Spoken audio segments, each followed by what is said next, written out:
Hello বিওয়ান, আসসালামু আলাইকুম। সবাই কেমন আছেন? আশা করি সবাই ভালো আছেন। এবারের মতো আমি আবারও নিয়ে আসলাম নতুন একটা ভিডিও।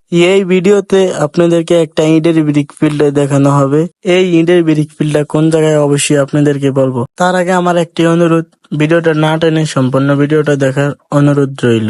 জিয়ানগর, হাজীগঞ্জ, রামগঞ্জ সড়ক, হাজীগঞ্জ এই ব্রিক ফিল্ডের সবকিছু বিস্তারিত আপনাদের মাঝে তুলে ধরার চেষ্টা করতেছি। তাই ভিডিওটা না টেনে সম্পূর্ণ ভিডিও দেখার অনুরোধ রইল। আপনারা অনেকেই হয়তো জানেন না কিভাবে ইট তৈরি করা হয়। এই ভিডিওতে দেখাবো কিভাবে ইট বানানো হয়। বর্ষার সিজনে মাটি উত্তোলন করে এক জায়গায় ভরে দিয়ে রাখে। ওই মাটিগুলারে গালিয়ে পরিমাণ মতো মাটি খাঁজের ভিতরে ভরে তারপরে একটা ইট তৈরি করা হয়। তৈরি করার পর এই যে দেখতে পারতেছেন পলিথিন দিয়ে গড়া দেওয়ানো, এরকম ঠিক সবগুলা ইট এরকম বিছিয়ে রাখে।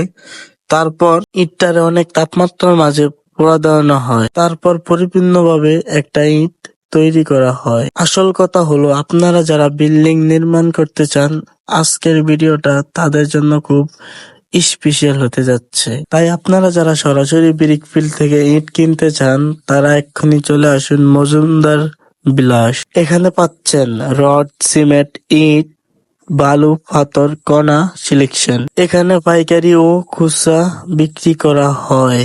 পূর্ব বাজার, ব্রিজের পূর্ব পাশে, হাজীগঞ্জ, চাঁদপুর। স্ক্রিনে আমি তাদের ভিজিটিং কার্ড দিয়ে দিচ্ছি, যাদের প্রয়োজন তাদের সাথে যোগাযোগ করতে পারেন।